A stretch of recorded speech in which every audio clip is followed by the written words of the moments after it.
Puji Tuhan, selamat pagi Bapak Ibu Saudara yang diberkati Tuhan. Salam sejahtera untuk kita semua. Hari ini adalah hari yang diberkati oleh Tuhan. Oleh sebab itu, jangan lupa bahagia. Puji Tuhan, mari kita akan melihat kebenaran firman Tuhan yang terambil di dalam Amsal pasalnya yang ke-11, ayatnya yang ke-23 bagian A. Keinginan orang benar mendatangkan bahagia semata-mata.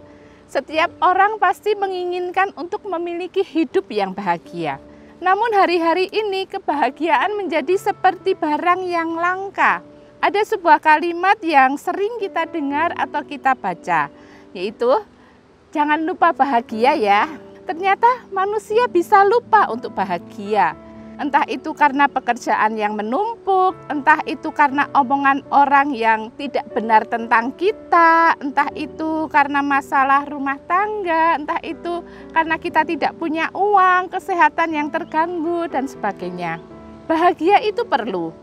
Firman Tuhan sendiri berkata di dalam Amsal 17 ayatnya yang ke-22, hati yang gembira adalah obat yang manjur, tetapi semangat yang patah mengeringkan tulang.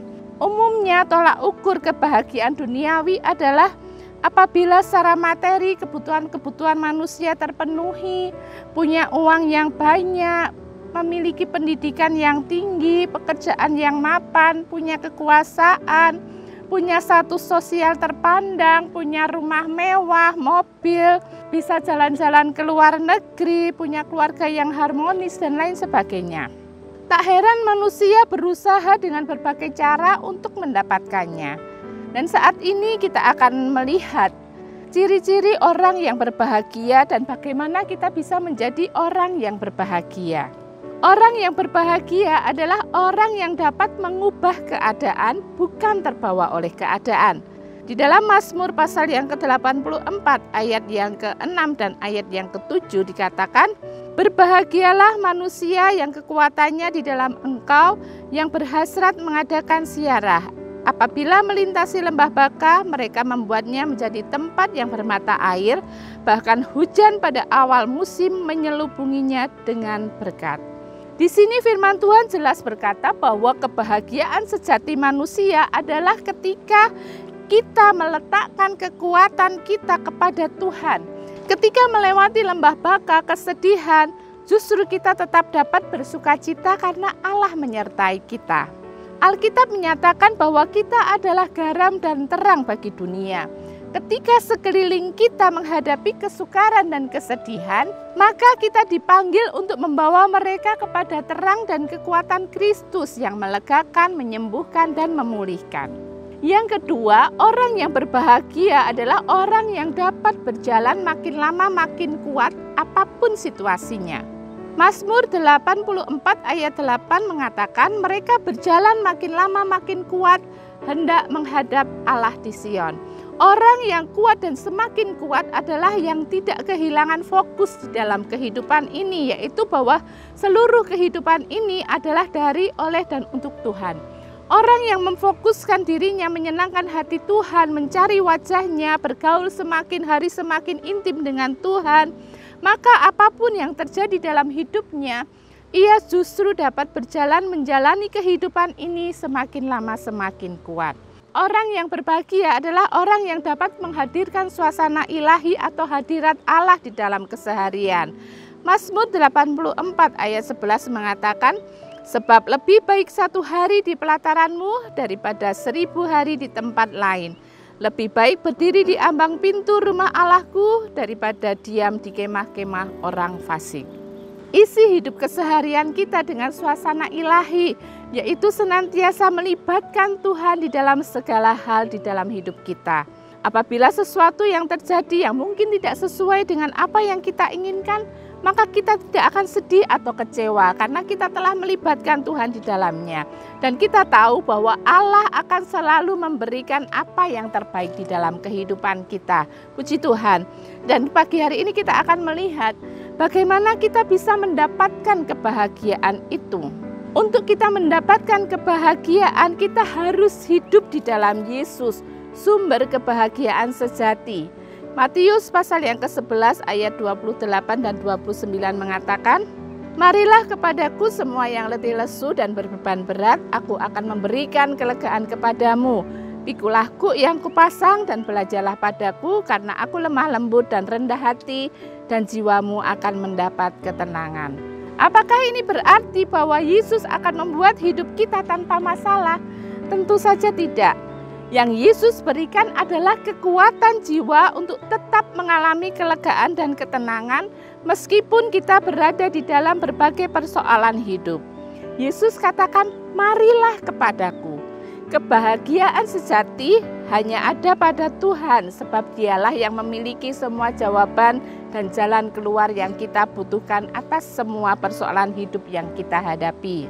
Karena Tuhan adalah sumber kebahagiaan, maka dimanapun, kapanpun, dan dalam situasi apapun, kita akan berbahagia bersama Tuhan. Yang kedua, untuk kita mendapatkan kebahagiaan, kita harus hidup di dalam kebenaran firman Allah. Mazmur pasal yang pertama, ayat yang pertama dan ayat yang kedua. Berbahagialah orang yang tidak berjalan menurut nasihat orang fasik, yang tidak berdiri di jalan orang berdosa, dan yang tidak duduk dalam kumpulan pencemooh. Tetapi yang kesukaannya ialah Taurat Tuhan, dan yang merenungkan Taurat itu siang dan malam. Pemazmur dengan sangat jelas menyampaikan bahwa orang yang berbahagia adalah orang yang hidup di dalam kebenaran firman Tuhan dan yang melakukan firman Tuhan itu. Kebahagiaan itu berasal dari apa yang kita pikirkan, kita simpan dalam hati, kita katakan dan kita lakukan. Biarlah semuanya itu berdasarkan kebenaran firman Tuhan. Kebahagiaan sejati yang tidak akan pernah layu dan tergantikan adalah kebahagiaan ilahi, yaitu kebahagiaan yang kita raih ketika kita memahami firman Tuhan dengan benar dan kita berjalan sesuai dengan kehendak Tuhan. Yang ketiga, untuk kita mendapatkan kebahagiaan, kita harus senantiasa bersyukur dalam keadaan apapun. Di dalam 1 Tesalonika 5 ayat yang ke-18 mengatakan, mengucap syukurlah dalam segala hal, sebab itulah yang dikehendaki Allah di dalam Kristus Yesus bagi kamu. Kebahagiaan adalah pilihan kita. Jadi semua orang berhak untuk bahagia apapun keadaan kita. Maka bersyukur dengan keadaan kita adalah cara yang paling bijak untuk bahagia. Jangan menunggu bahagia untuk bersyukur, namun bersyukurlah agar bahagia. Dan yang tidak kalah penting, berhentilah membandingkan kebahagiaanmu dengan orang lain. Fokuslah dengan hal yang membuat kamu bahagia. Di dalam Nehemia 8 ayat 11 mengatakan sukacita karena Tuhan itulah perlindunganmu. Di dalam terjemahan bahasa Indonesia masa kini dikatakan kegembiraan yang diberikan Tuhan kepada kalian akan menguatkan kalian. Berbahagia bukan berarti kita lepas dari segala masalah dan persoalan hidup. Bisa saja kita masih berada dalam situasi yang sulit. Namun kita berbahagia karena apapun situasi kita, Tuhan tetap baik pada kita. Dan kita percaya Tuhan tetap memberikan kekuatan kepada kita untuk kita menanggung apapun persoalan masalah yang sedang kita hadapi. Karena itu, mari kita mau memasuki hari yang baru ini. Dan jangan lupa untuk bahagia. Puji Tuhan, mari kita berdoa. Bapa, kami bersyukur buat kebenaran firman Tuhan saat pagi hari ini. Kami adalah orang-orang yang berbahagia karena kami senantiasa mau hidup di dalam Tuhan yang menjadi sumber kebahagiaan dalam hidup kami. Apapun situasi kami, apapun sepanjang hari ini yang akan kami hadapi, kami tetap percaya kepada Tuhan. Dan sepanjang hari ini kami tetap akan bersukacita di dalam Tuhan. Karena sukacita di dalam Tuhan itulah yang menjadi kekuatan bagi setiap kehidupan kami. Terima kasih Tuhan Yesus. Kami mengucap syukur. Tuhan memberkati pekerjaan Tuhan di gereja lokal kami. Tuhan memberkati bangsa dan negara kami. Tuhan memberkati setiap umat-umat Tuhan yang ada di dalam mereka melakukan segala tugas pekerjaan tanggung jawab mereka sepanjang hari ini. Tuhan yang senantiasa akan memberkati. Terima kasih Tuhan, kami mengucap syukur buat hari yang baru. Kami akan memasuki hari ini bersama-sama dengan Tuhan. Di dalam nama Tuhan Yesus Kristus, haleluya. Amin.